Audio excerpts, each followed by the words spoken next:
You see, so many people want to raise their frequency, but what they don't realize is the fact that it comes with its disadvantages. For example, and I'll tell you as to how to get over these disadvantages in a second because they all happen to me. All right. You will lose your friends. You will lose them. You are gonna find that you slip out of specific routines and habits, and again, more on that in a sec. But ultimately, what I found is that the worst thing that can happen to you is that you attract negative people the higher you go up. Literally, the happier you are as a person, the more people are gonna look at you and get pretty ticked off, you know? And it makes sense, of course. They're not having a good day. When they see you smiling and being very social, they're going to get resentful. They're going to get annoyed. Why is she so happy or why is he so happy? And the last thing that they're going to do is actually help you be so bright. They're going to try and snuff you out like a flame. And it doesn't matter where you are in life, if you're in school or if you're at work or if you're just walking out on the street, or even if you're at one of these retreat centers, because there are still some low vibrational people there that arrive to these places, you're going to get bullied. It's simple. What you've got to do is you've got to learn to be strong. You've got to learn to set boundaries. You've got to develop an aspect of your character that may be undeveloped in this sense, so that you don't come across as an easy target, okay? Because let me tell you something, there are two situations whereby which you'll be trying to raise your frequency. There's one out there when you're outside, and then there's one in your household. When you're in your household, you can raise your frequency pretty easily, and then you feel like Superwoman or Superman. But then as soon as you go outside, people see you, and it won't take much for them to lower your frequency. Because let's be honest, they're not going to want you to be happy if they're going through hell. They're going to get resentful, and they're going to try and squash you like a bug. All right? You don't want to be so easily pliable. You want to make sure that you can take care of yourself before you raise your frequency. You need to develop that courage, that confidence, that steadiness with your tone of voice. Okay, that sturdiness with your walk so that you seem like a strong person. That way you will look like a easy target. And so when it comes to raising your frequency and keeping that baby up, you need to make sure that you can take care of yourself for when these other people that get resentful quickly approach you and try and bring you down. You need to be able to say stop, essentially. The next thing that might be quite difficult for you as you raise your frequency is that things don't feel the same. They just don't feel quite, well, like they used to. It might be foods, eating foods. Perhaps you liked eating low vibrational foods, but now you're being drawn to high vibrational foods, foods that are cold and fresh and stimulating, and that allow you to feel that nice serotonin, right, in your body. Happy foods, essentially. But then after a while, you might get a little down on yourself at the fact that, well, I still miss my cooked foods. Well, it's important here, for when this happens to you, to really think about the foods that you love, but that you can no longer eat. And then take those attributes of those foods and then incorporate them into your new diet. For example, if you like pepper, right, and that was the thing that you liked on your garlic butter bread, take the pepper and put it in your salads. And don't be afraid to experiment with different types of peppers too. That way, as you're eating these healthy, high vibe foods, you'll be sending a signal to the brain, a reminder that, oh, there is something in this that I actually like. Okay? And the same thing can go for bell pepper if you like pizzas with vegetables, but you can no longer eat pizzas because they make you feel sick and slow. They might tempt you into comfort eating. You don't want to do that anymore. Well, take the bell peppers off of the pizza, put them in a salad or in a vegan wrap. Okay? Think about it in terms of I can still get what I want. I just need to change the form in which these things are coming to me.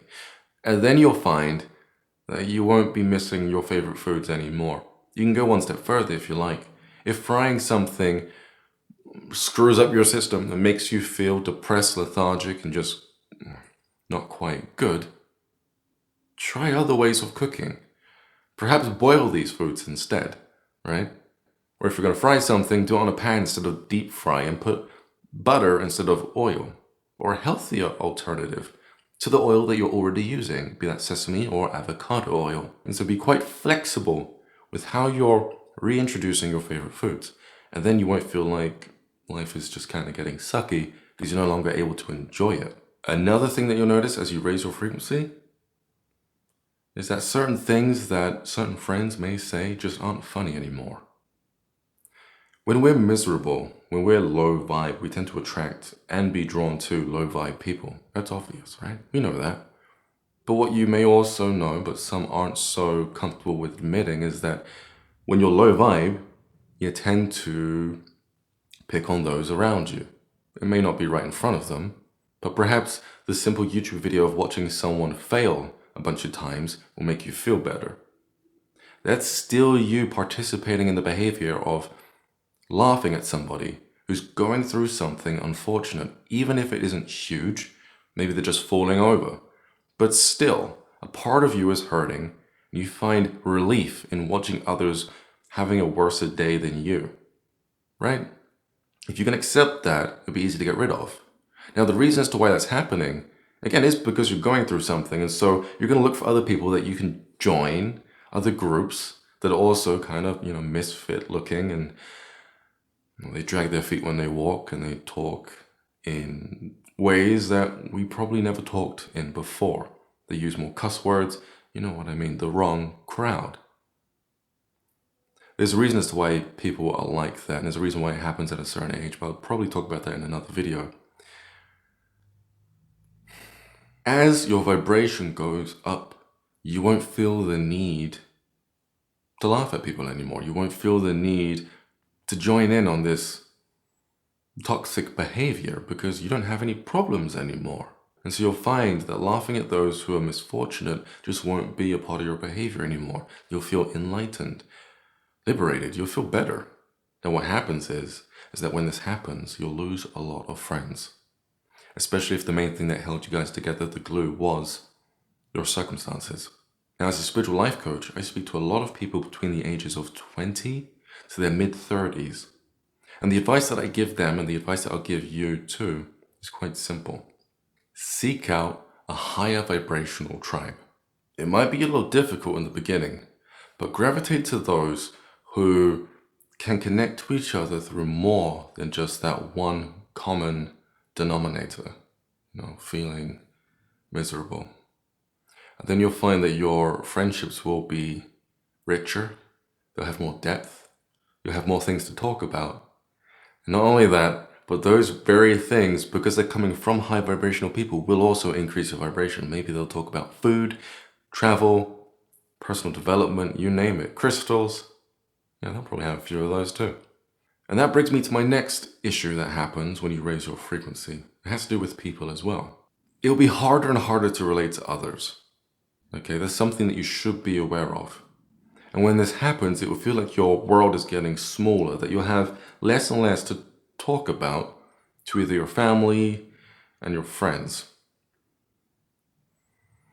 When this happens, and if it happens for too long, you'll start to think that you'll live the rest of your life with no friends. That there can't possibly be a huge continent out there with like-minded individuals living there, because all I'm seeing are people that disagree with me, have different goals, live their life in a different way, and seem to hate everything that I do and or say and or that I'm into. Right? But the thing is that's not true. You need to make sure that you don't fall into that state of mind, and instead keep your faith in knowing, just visualize people out there that are into the same things as you. And I know that might be hard to do if you live with your family, okay? If you're limited when it comes to where you can go, where you can seek out these like-minded individuals. But what I did, and what I suggest to many other people as well, is to use your computer and look for the online groups. Pay attention to how many people are in this group. So that opens your mind to the possibility of there being hundreds of thousands of people, millions even, that are into the same thing as you. Keep that faith, okay? Rack up that money, and then buy a plane ticket to Bali, Hawaii, Arizona, to these hotspots where these other individuals live. And then you'll find that you'll be so drawn to these places that you want to live there. Then just figure that out step by step. Eventually, your life will become richer. Okay? The negative side effects of raising your frequency just won't be there anymore. And you'll be able to live the life that you want comfortably. I'm Ryan Jesse, Ryan James Cropper, a spiritual life coach. If you'd like to up your spiritual game, then check out my website, ryancropper.com, and stay tuned for more videos. Take care. Peace.